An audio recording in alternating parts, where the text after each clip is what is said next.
ऋषि ज्योतिष शिक्षण संस्थान की ओर से। दोस्तों, आज के वीडियो में हम बात करेंगे साप्ताहिक राशिफल के बारे में। कैसा रहेगा 13 फरवरी 2023 से लेकर 19 फरवरी 2023 तक का ये सप्ताह ग्रह गोचर की दृष्टि से आपके लिए। कौन कौन से विशेष व्रत, पर्व और त्योहार होंगे और क्या क्या इस सप्ताह में आपको करना है और क्या नहीं करना, जानने के लिए हमारा पूरा वीडियो अवश्य देखें।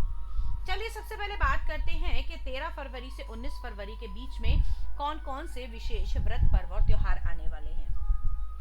सबसे पहले 13 फरवरी को सूर्य संक्रांति होगी। जी हाँ, जिस दिन सूर्य अपना राशि परिवर्तन करते हैं और इस बार सूर्य आएंगे अपने पुत्र के घर में। जी हाँ, सूर्य का राशि परिवर्तन होगा और आएंगे शनि की राशि यानी कि कुंभ राशि के अंदर।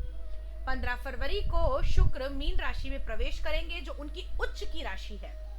16 फरवरी को विजया एकादशी का पर्व मनाया जाएगा तथा इसी के साथ बहुत बड़ा पर्व, जी हाँ, भगवान भोलेनाथ की कृपा पाने का एकमात्र सरल उपाय, एकमात्र ऐसा दिन जिस दिन आप कुछ विशेष उपाय करके अपनी मनोकामना को पूरा कर सकते हैं। जी हाँ, अब तक आप समझ ही गए होंगे, 18 फरवरी यानी कि महाशिवरात्रि का त्योहार रहेगा। ये तो है विशेष व्रत, पर्व और त्योहार। इसके अलावा आपकी राशि पर क्या प्रभाव पड़ने वाला है ग्रहों की स्थिति का, आइए जानेंगे आज के इस वीडियो में। लेकिन अभी आपसे अनुरोध करूंगी कि यदि आप चैनल पर नए हैं और आपने अब तक चैनल को सब्सक्राइब नहीं किया है तो प्लीज सब्सक्राइब कर दीजिए।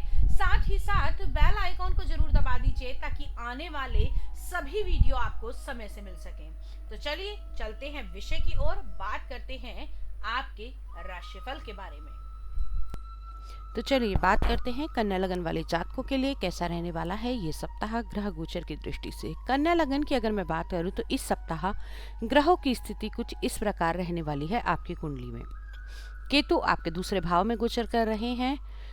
बुध और सूर्य का गोचर आपकी कुंडली के पंचम भाव में है। यही सूर्य राशि परिवर्तन करेंगे और आएंगे आपके छठे भाव में, जहां पर शनि पहले से गोचरस्थ हैं। शुक्र का गोचर चल रहा है कुंडली के छठे भाव में ही। देवगुरु बृहस्पति 7वें भाव में गोचर भ्रमण कर रहे हैं। अष्टम भाव में गोचर चल रहा है राहु का तथा मंगल गोचर भ्रमण कर रहे हैं आपकी कुंडली के 9वें भाव में। ये तो है ग्रह गोचर की स्थिति। आइए जानते हैं कि इस गोचर का आपके जीवन पर क्या प्रभाव पड़ने वाला है। सबसे पहले अगर हम हेल्थ की बात करें तो हेल्थ से जुड़ी हुई समस्याओं का समाधान होता हुआ दिखाई देगा।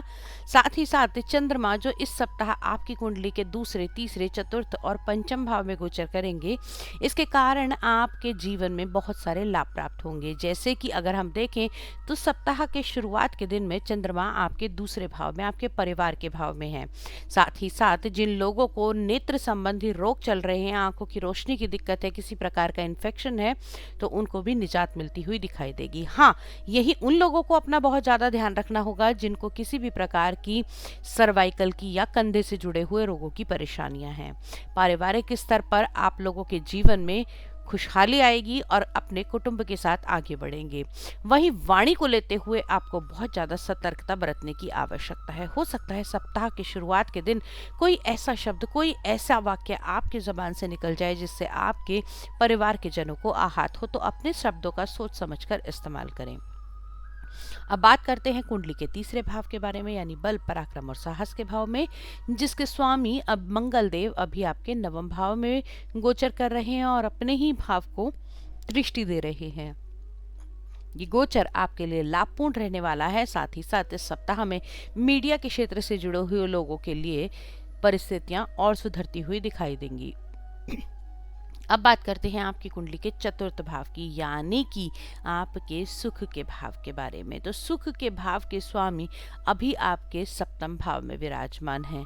अगर हम बात करें तो इस सप्ताह आप लोगों को नई गाड़ी, मकान इत्यादि खरीदने की संभावनाएं बनती हैं। साथ ही साथ अपने चतुर्थ भाव का स्वामी अपने से चतुर्थ भाव यानी सुख के स्थान में 7वें भाव के अंदर विराजमान है, तो ये बहुत ही लाभप्रद स्थिति होने वाली है। इस सप्ताह में आप लोगों को कुछ ऐसे इक्विपमेंट भी मिल सकते हैं जिनके कारण आपके जीवन में कुछ नए बदलाव आते हुए दिखाई देंगे। अब बात करते हैं कुंडली के पंचम भाव, यानी कि आपके संतान, आपके प्रेम संबंध, जॉब के बारे में। तो यहाँ पर सप्ताह के शुरुआत की अगर हम सूर्योदय की बात करें तो सूर्योदय के साथ में सूर्य पंचम भाव में विराजमान होंगे, साथ में बुध आदित्य राजयोग भी रहेगा। तो सप्ताह का पहला दिन आपके लिए लाभपूर्ण रहने वाला है। इस सप्ताह के पहले दिन में कोशिश कीजिए कि सुबह सुबह उठकर आप अपने जो भी स्पेशल वर्क हैं उनको निपटा लीजिए। साथ ही साथ इम्पॉर्टेंट कामों के साथ में आप लोगों को उन चीज़ों पर भी ध्यान रखना होगा जो बहुत समय से आपने डिले करके रखे हैं। तो ये पहला दिन आप लोगों के लिए बहुत महत्वपूर्ण रहने वाला है। अब बात करते हैं उन बच्चों के लिए जो शिक्षा के क्षेत्र में आगे बढ़ रहे हैं। तो बच्चों, आपके लगन के स्वामी अभी पंचम भाव में गोचर कर रहे हैं, तो कहीं ना कहीं आप जितनी अधिक मेहनत करेंगे शिक्षा के क्षेत्र में आपको उतने ही उन्नति मिलेगी। मैं ये कहूँगी कि उससे ज़्यादा लाभ मिलने की संभावनाएं आपको इस समय में बनी हुई हैं। जो लोग लव अफेयर रिलेशनशिप में हैं उन लोगों के लिए भी ये सप्ताह थोड़ा सा कठिन हो सकता है, उन लोगों को थोड़ा ध्यान रखने की आवश्यकता है। हालांकि जो लोग आपके बीच में फूट डालने की कोशिश कर रहे हैं, जो लोग आप लोगों के आपसी संबंध को बिगाड़ने की कोशिश कर रहे हैं, उनकी ये मनोकामनाएं इस सप्ताह पूरी नहीं हो पाएगी। इससे बचने के लिए आप लोगों और ऐसे लोगों से बचने के लिए आप लोगों को अपने शनि को मजबूत करना चाहिए। अब बात करते हैं आपके दाम्पत्य जीवन के बारे में। दाम्पत्य जीवन इस सप्ताह आपका खुशनुमा रहने वाला है। साथ ही साथ जो लोग पार्टनरशिप में काम कर रहे हैं, अपने जीवन साथी के साथ काम कर रहे हैं या फिर किसी भी प्रकार की पार्टनरशिप में आप लोग वर्क करते हैं, तो ये सप्ताह आपके लिए अच्छा रहेगा। आप लोगों को इस सप्ताह के अंदर धन की प्राप्ति भी होती हुई दिखाई देगी। व्यवसाय की दृष्टि से इस सप्ताह के अंदर कुछ नए बदलाव, कुछ बड़े बदलाव आ सकते हैं। जो लोग खाने पीने का काम करते हैं या फिर मैं कहूँ CACS हैं, मैकेनिकल इंजीनियरिंग से जुड़े हुए हैं, कंप्यूटर इंजीनियरिंग से जुड़े हुए हैं या फिर किसी भी प्रकार का आप लोगों को कपड़े का व्यवसाय है, किसी प्रकार का कारखाना, फैक्ट्री इत्यादि है, तो इस सप्ताह में आप लोगों को भारी लाभ होने की संभावनाएं बनती हैं। रुका हुआ पैसा मार्केट से वापस आएगा और अपने सहकर्मियों के साथ आप अपने काम को और भी आगे लेकर जा सकते हैं। ओवरऑल ये सप्ताह आपके लिए खुशनुमा रहने वाला है। इस सप्ताह में आप लोगों को कुछ चीजों का ध्यान रखना होगा, जैसे इस सप्ताह में जितना अधिक हो सके उतना पानी जरूर पिएं, क्योंकि इससे जो आपके अष्टम भाव में राहु चल रहा है, जो आपको बहुत सारी सोच दे रहा है, आपको चिंतन दे रहा है, आप लोगों को बार बार एज्यूमिंग कराता है चीज़ों की, तो उसमें आपको आसानी से उन चीज़ों को प्रैक्टिकल करने की संभावनाएं बनती हुई दिखाई देंगी। ओवरऑल सब कुछ अच्छा है। लकी नंबर इस सप्ताह आप लोगों के लिए रहने वाला है नंबर 2 और लकी कलर रहेगा आप लोगों के लिए dark yellow colour.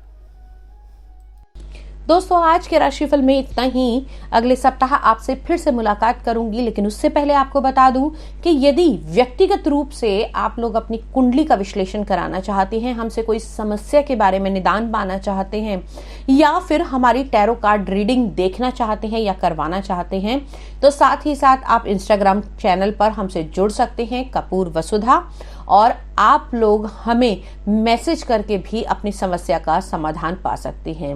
Astrology, tarot card reading, numerology सीखने के लिए भी आप लोग हमें संपर्क कर सकते हैं।